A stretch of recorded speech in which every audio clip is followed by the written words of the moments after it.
Let's take a first look at the all-new Toyota Land Cruiser, and boy, it has changed. You can already see that right here. This is the Land Cruiser 250. In some markets it will also be called Prado, but also on the Northern American market this will be now the Land Cruiser, same for the European markets. Let's take a detailed tour here with Thomas Autogefühl in 4K, full screen, full length.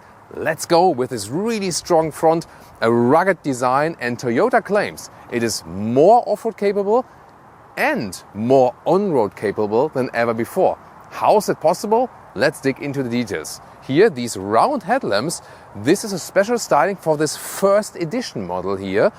It will be more square than in the real model, and there are also some more tweaks for this first edition model. For example, also this sand color, it's really called sand, and it's also a quotation of past models. Then we have here this really square front grille, so look-wise definitely promises off-road capability, and oh yeah, it's so off-road capable that it really kicks me in the back and it definitely promises fun. It just looks like a toy car. Wait a minute, toy car? Here I found this Hot Wheels toy car of the old Land Cruiser, and you can see these colors here, and they are also then here on this first edition with a special sticker.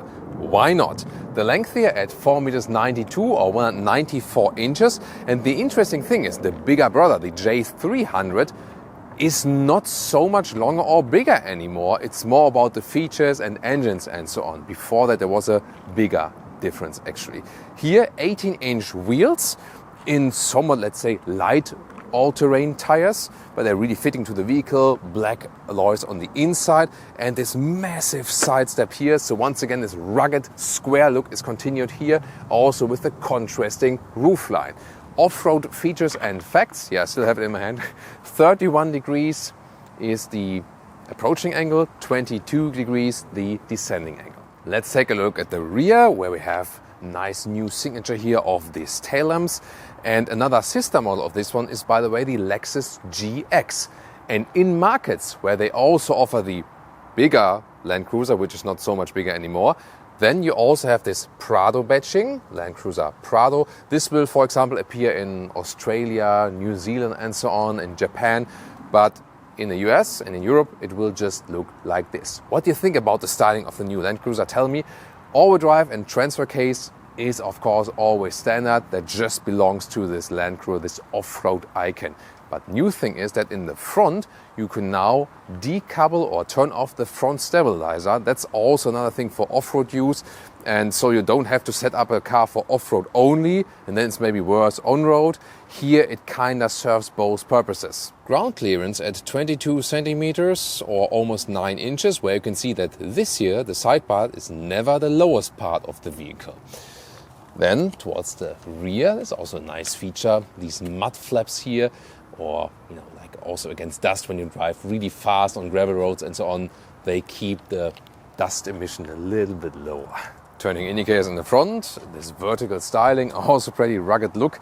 And these round headlamps, by the way, will also be used for the so-called 1958 model if available on your market. Turning indicators in the rear, pretty tiny for such a large vehicle, isn't it? Oh, and look at the additional indicator here in, once again, these rugged rectangular side mirrors. It's a pretty cool styling element. Oh, cool contrasting door handles, door closing sound. It's actually quite nice. Then inside of the doors, top part is also somewhat soft and structured. Here it's a little bit softer. First edition badge here, but this will only be like for 3,000 pieces. Then also here the armrest, memory seating, and then this really cool styling for that steering wheel. Real buttons still at the steering wheel, so that's also no hashtag capacitive BS.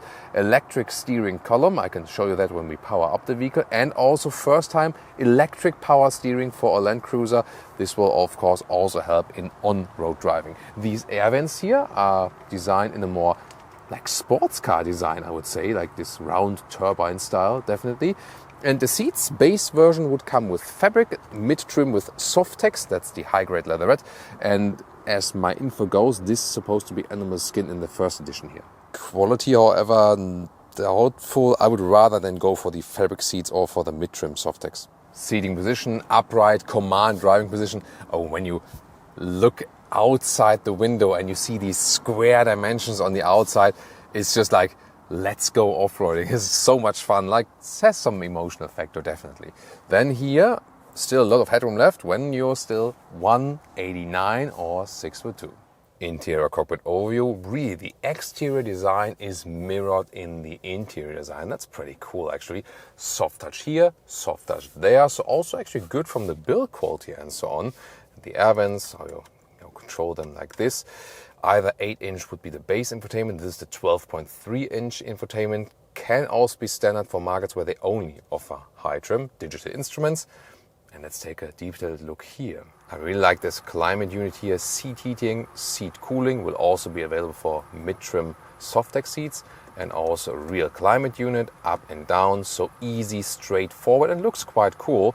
And below that also a volume jog and a lot of USB-C chargers, and this is then the connector, even HDMI port. That's interesting. Not to forget this mode selector here, where you select the different driving modes. Adaptive cup holders, also for large bottles. Then a real shifting lever here for the automatic gearbox, also feels pretty rugged. And then you have a lot of off-road controls right here, special, for off-road situations. Firstly, to mention, of course, the SDM. This is then this uncoupling of the front stabilizer. Sorry for that. Then the rear differential lock. And here are the driving modes. For example, here the normal automatic all-wheel drive mode. Then 4L, H4L would be then with the center differential lock. And L4L is then here push. And then this is then with the off-road gear reduction. Middle armrest, soft touch, and very well attached also. And underneath there's a cooling box, so you can actually cool that one when you hit this button. Oh, you also hear that cooling fan already being activated or deactivated. Digital instruments, clear speed in the middle part. On the right side, it's interesting for diesel customers that it digitally shows the AdBlue. And here now, this is a prototype vehicle, that's why the wrong vehicle is in the middle part. It's normal for such first hand-built vehicles. I just wanted to show you that the driving modes also change the color. Infotainment system also has a internal GPS map, and you see here the responsiveness has greatly been improved comparing other Toyota models. And then it's kept really to the basic style. Most of the time you will use Apple CarPlay, Android Auto, and then the integration looks here like this. Back mirror, you can switch between the normal mirror and then this additional camera mirror in the back. Rear seating area. Let's see how much space we have. In the middle part you can see a large middle tunnel, USB-C chargers, also separate climate unit and so on. And let's take a look at how much space we have actually. So when I have the seat as I'm driving as a tall driver, I can still sit behind it. Of course not the best package, so to speak, but here headroom is no problem at all because of the square dimensions and the design, and it's actually also fairly comfortable. Maybe here the angle of the legs could be a little bit better, but still I'm happy with that. And in the middle parts a little bit stiffer, but you can also sit here. The outside parts are of course more comfortable. These floor mats here, by the way, they also have this special edition colors here, but they're not really fixed, so they slide around easily. These are the colors here. And yeah, we recently had that also in the Porsche Cayenne. You remember that story maybe when you have seen the episode that at Porsche they told us that customers for the rear floor mats, they kind of ripped them apart that hard that they ripped out the lower floor, and that's why they went for floor mats that easily slide in the rear and can be taken out. Wow, I mean, stories of the automotive industry, but I don't know, maybe Land Cruiser customers did the same. I have no idea. I feel it's always better to fix floor mats in the rear. What do you think? Reclining function of the seats here, either more forward or more backward, and then you can see here this angle difference. Most obviously, there is no spare tire right here. It went right here underneath the vehicle, so you still have one. Usually you do then these sliding or side doors when you have a spare tire right here due to weight reasons. Well, since you don't have one here anymore, you can have different things. For example, first of all, here with this button, you can have this separate glass door here, so nice quick access. Here in the top you can also see this hidden rear camera. This is not the normal one, but the one for the back mirror when you have the luggage all the way up to the ceiling, for example. Then you can close it when you properly again, and then you have an electric hatch. There we go.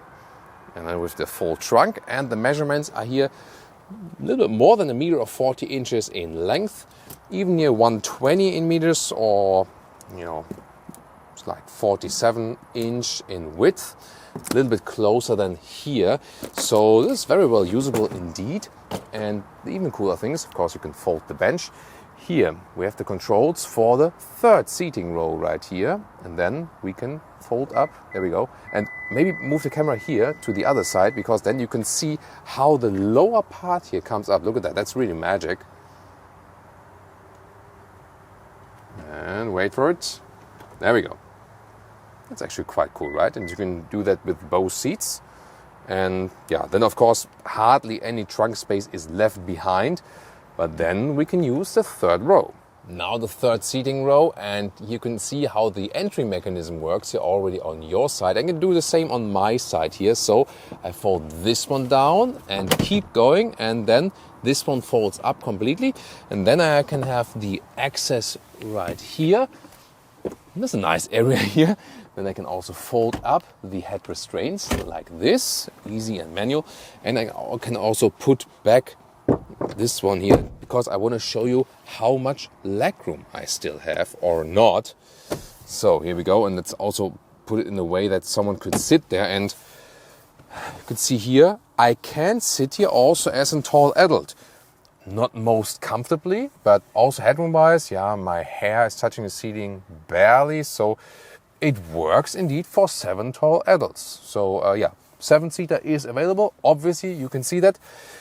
So the only thing that's not available is the 3-door. It will always come here as the 5-door version. And then also with electric control here of these rear seats a little bit. But yeah, if that's really necessary, I don't know. But yeah, surprisingly good as for that 7-seater option here. As for engines, for the Northern American market, a 2.4 petrol hybrid 4-cylinder. Also 4-cylinder for the European market here with the 2.8 liter diesel with around 200 horsepower. This will also later come as a mild hybrid version, and 3.5 tons is the towing capacity. So how do you like the new Land Cruiser? Tell me in the comments. Of course, competitors would be a Land Rover Defender. If you want to spend more money, Mercedes G-Class.